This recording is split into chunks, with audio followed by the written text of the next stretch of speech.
Chapter 10. My room does not suck.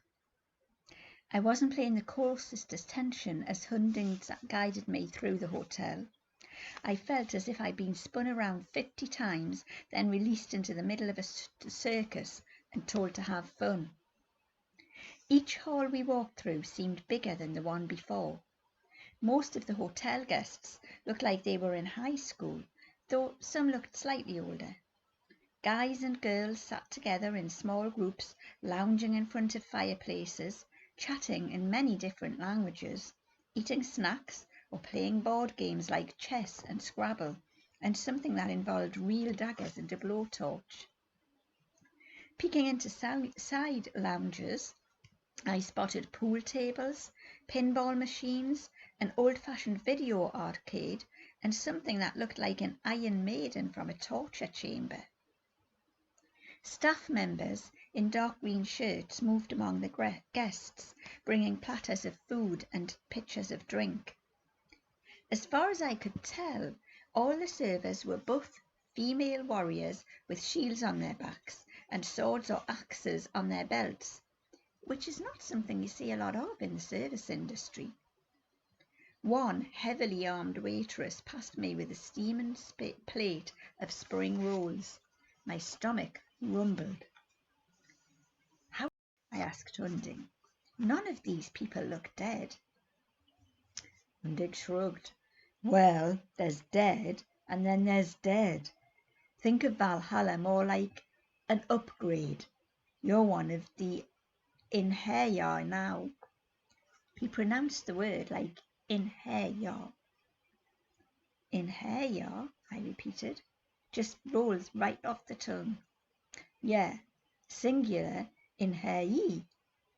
We're the chosen of Odin, soldiers in his eternal army.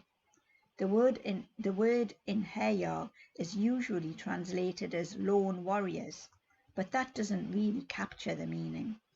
It's more like the once warriors, the warriors who fought bravely in the last life and will fight bravely again on the day of doom. Duck! The day of doom, Duck? No, Duck! Hunding pushed me down as a spear flew past. It impaled a guy sitting on the nearest sofa, killing him instantly. Drinks, dice and Monopoly flew everywhere.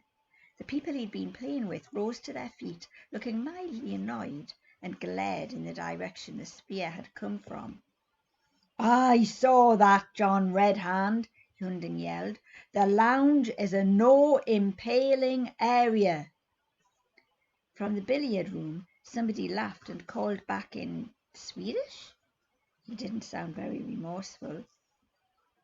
Anyway, Hunding resumed walking as if nothing had happened. The elevators are right over here. Wait, I said. That guy was just murdered with a spear. Aren't you going to do anything? Oh, the wolves will clean up. My pulse went into double time. Wolves? Sure enough, while the other Monopoly players were sorting their pieces, a pair of grey wolves bounded into the lounge, grabbed the dead man by his legs and dragged him away, the spear still sticking out of his chest. The trail of blood evaporated instantly. The perforated sofa mended itself. I cowered behind the nearest potted plant. I don't care how that sounds. My fear simply took control. These wolves didn't have glowing blue eyes like the animals that had attacked my apartment, but I still wished I'd ended up in an afterlife where the mascot was a gerbil. Aren't there any rules about killing? I asked in a small voice. Hunding raised a bushy eyebrow. That was just a bit of fun, boy. The victim will be fine by dinner. He pulled me out of my hiding place. Come on. Before I could ask more about the bit of fun, we reached an elevator. Its cage door was made out of spears. Overlapping gold shields lined the walls. The control panel had so many buttons it stretched from floor to ceiling. The highest number was 540. Hunding pressed 19. How can this place have 140 floors? I said. It would be the tallest building in the world. If it only existed in one world, yes, but it connects with all the 9 worlds. You just came through the Midgard entrance. Most mortals do. Midgard. I vaguely remembered something about the Vikings believing in 9 different worlds. Randolph had used the term worlds too. But it had been a long time since my mum read me those Norse bedtime stories. You mean like the world of humans? Aye.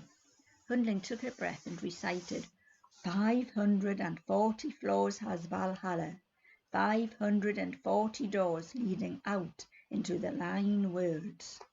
He grinned. You never know when or where we'll have to march off to war. How often has that happened? Well, never. But still, it could happen at any time. I, for one, can't wait. Finally, Helgi will have to stop punishing me. The manager? What's he punishing you for? Hunding's expression soured. Long story. He and I. The elevator spear cage door rolled open. Forget it. Hunding clapped me on the back. You'll like floor 19. Good hallmates. I'd always thought of hotel corridors as dark, depressing and claustrophobic. Floor 19? Not so much. The vaulted ceiling was 20 feet tall, lined with, you guessed it, more spears for rafters. Valhalla had apparently got a good deal at the spear wholesale warehouse. Torches burned in iron sconces, but they didn't seem to make any smoke. They just cast warm orange light across the wall displays of swords, shields, and tapestries. The hall was so wide you could have played a regulation soccer game no problem. The blood-red carpet had tree-branch designs that moved as if swaying in the wind. Set about 50 feet apart, each guest room door was rough-hewn oak, bound in iron. I didn't see any doorknobs or locks. In the centre of each door, a plate-size iron circle was inscribed with a name surrounded by a ring of Viking runes. The first read, Half-born Gunderson. Behind that door I heard shouting, and metal clanging like a sword fight was in progress. The next read, Mallory Keene. Behind that door, silence. Then Thomas Jefferson Jr. The popping of gunfire came from inside, though it sounded more like a video game than the actual thing. Yeah, I'd heard both. The fourth door was simply marked X. In front, a room service cart sat in the hallway with the severed head of a pig on a silvered platter. The pig's ears and nose looked slightly nibbled. Now, I'm not a food critic. Being homeless, I could never afford to be. But I draw the line at pig heads. We'd almost reached the T at the end of the hall when a large black bird shot around the corner and zipped past me, almost clipping my ear. I watched the bird disappear down the hall, a raven with a notepad and pen in its talons. What was that? I asked.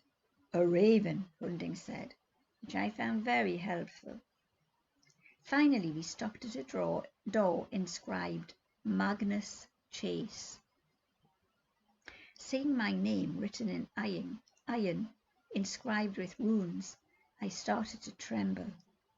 My last hope that this might be a mistake, birthday prank or cosmic mix-up finally evaporated. The hotel was expecting me. They'd spelled my name right and everything. For the record, Magnus means great. My mom named me that because our family was descended from Swedish kings or something 1 billion years ago. Also, she said I was the greatest thing that had ever happened to her. I know. 1, 2, 3. Ah. It was an annoying name had to have. People tended to spell it Mangus, rhymes with Angus. I always corrected them. No, it's Magnus, rhymes with Swagnus. At which point they would stare at me blankly. Anyway, there was my name on the door. Once I went through, I would be checked in. According to the manager, I'd have a new home until doomsday. Go ahead. Hunting pointed at the runestone key in my hand. The symbol looked sort of like an infinity sign or a sideways hourglass.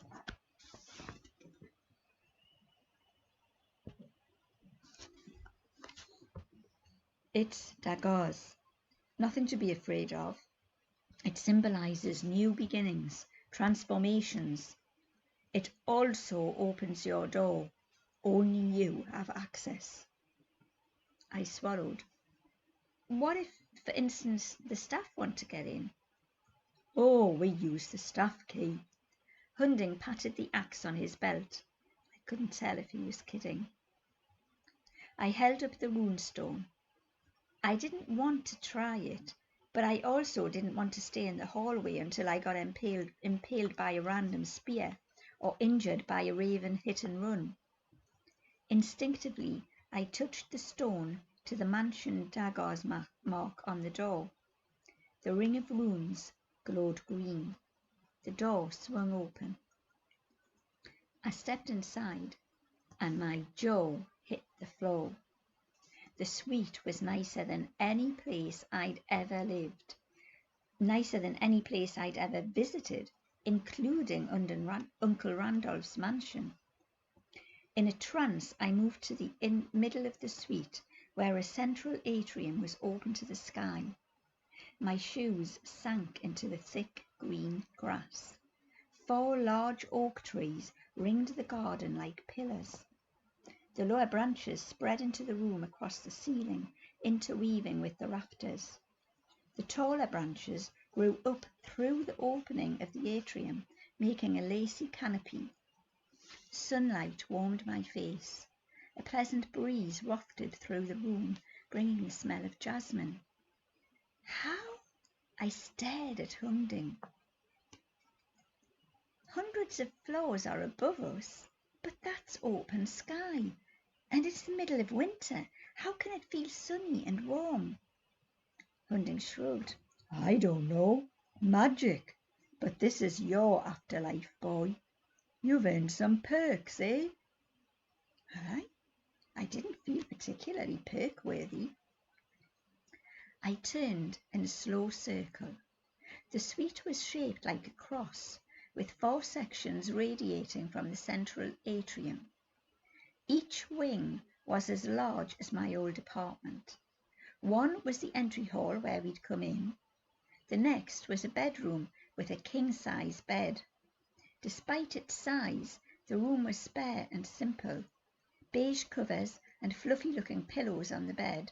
Beige walls with no artwork or mirrors or other decorations. Heavy brown curtains could be drawn to close off the space. I remembered when I was a kid how my mom used to make my room as no frills as possible. I'd always found it hard to sleep indoors unless I had total darkness and nothing to distract me. Looking at this bedroom, I felt like somebody had reached into my mind and pulled out exactly what I needed to be comfortable. The wing to the left was a dressing area stroke bathroom tiled in black and beige, my favourite colours. The perks included a sauna, a hot tub, a walk-in wardrobe, a walk-in shower and a walk-in toilet. Just kidding on the last one, but it was a fancy throne, suitable for the honoured dead. The suite's 4th wing was a full kitchen and living room. At one end of the living room, a big leather couch faced a plasma screen TV with about 6 different game systems stacked in the media cabinet. On the other side, 2 recliners sat in front of a crackling fireplace and a wall of books. Yes, I like to read. I'm weird that way. Even after dropping out of school, I spent a lot of time in the Boston Public Library learning random stuff just to pass the time in a warm, safe place. For 2 years, I'd missed my old book collection. I never seriously thought I would have one again. I walked over to check out the titles on the shelves. Then I noticed the picture framed in silver on the fireplace mantel. Something like a bubble of helium made its way up my esophagus. No way! I picked up the photo.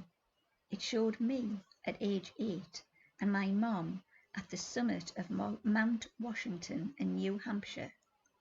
That had been one of the best trips of my life. We'd asked a park ranger to take the photo.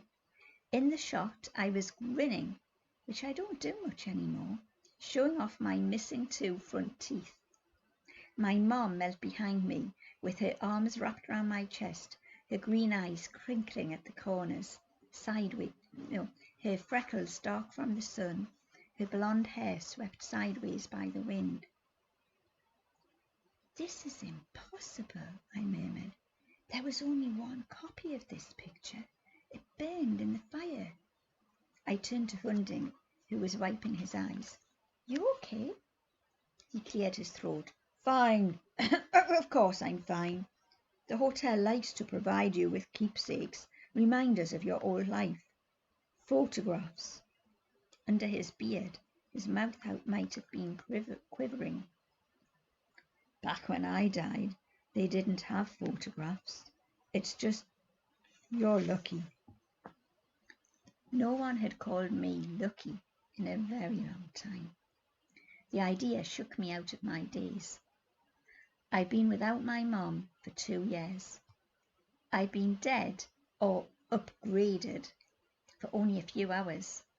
This bellhop from Saxony had been here since 749 CE.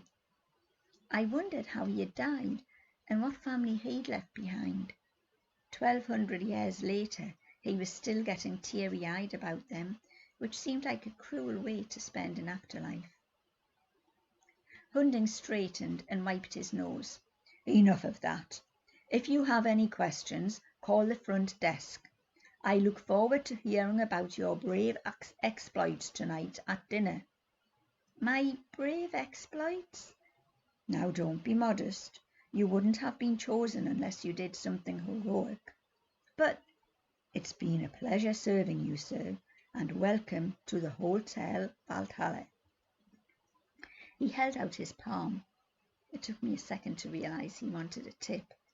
"Oh, I dug into my jacket pockets, not expecting to find anything. Miraculously, the chocolate bar I'd swiped from Uncle Randolph's house was still there, undamaged from its trip through the great beyond. I gave it to Hunding. "Sorry, that's all I have." His eyes turned the size of drink coasters. "Gods of Asgard! Thank you, kid." He sniffed the chocolate and held it up like a holy chalice. "Wow! Okay, you need anything, you let me know. Your Valkyrie will come to get you right before dinner." "Wow! My Valkyrie? I don't have a Valkyrie." Hunding laughed, his eyes still fixed on the chocolate bar. "Yeah, if I had your Valkyrie, I'd say the same thing. She's caused her share of trouble." "What do you mean?" "See you tonight, kid." Hunding headed for the door. "I got things to eat. I mean do. Try not to kill yourself before dinner."